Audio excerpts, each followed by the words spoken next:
Welcome to little birds channel. இன்றைக்கி நம்ம என்ன பார்க்க போகிறோம்னா வரம் வண்ணங்கள் ஈவென்ட் ப்ரெசென்டட் பை வரம் ஹாஸ்பிட்டல். இது எங்கே நடந்துச்சுன்னா ஓக்ரிட்ஜ் இன்டர்நேஷ்னல் ஸ்கூலில் நடந்துச்சு. சீஃப் கெஸ்ட் யாருன்னா நம்ம பேச்சாளர் பர்வீன் சுல்தானா மேம். யார் யார் இந்த ஈவெண்ட்டில் பார்ட்டிசிபேட் பண்ணிங்கன்னு மறக்காமல் கமெண்ட்டில் சொல்லுங்கள்.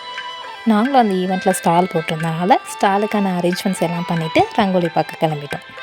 ரங்கோலி காம்படிஷனில் டிஃப்ரெண்ட்டாக கலர்ஃபுல்லாக ரங்கோலி போட்டிருந்தாங்க.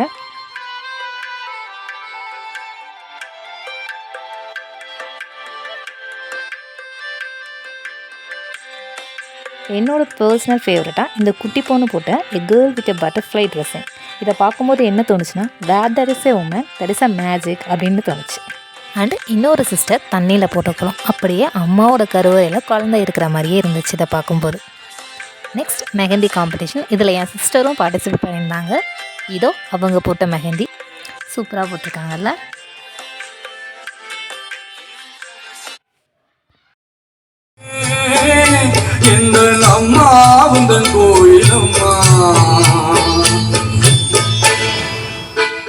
ஒசூர் பொம்மை சேனல்ல இருந்து நம்ம மிக்கி மவுஸும் வந்திருந்தாங்க.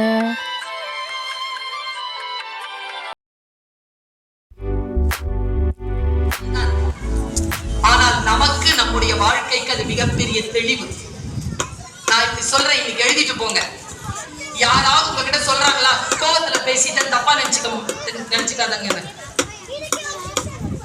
நம்பாதீங்க.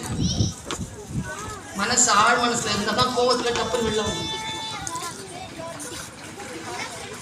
இன்னொரு விஷயம் சொல்ல முடியுமா சார்? அரசியல்வாதிகளையும் சேர்த்து சொல்லுங்க.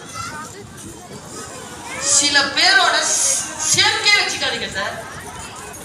இந்த லீடிங்ல இருக்கக்கூடிய அத்தனை அதிகார வர்க்கத்துல இருக்கக்கூடியவர்களை, பதவியில் இருக்கக்கூடிய எல்லாருக்கும்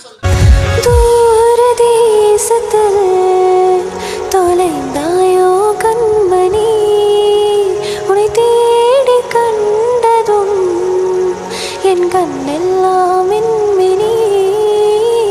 பின்னோக்கி காலம் போகும் எனில் உன் மன்னிப்பை கோரவே, கண்ணோக்கி நீராய் பார்க்கும் கணம் விலையெல்லாமே கனவே.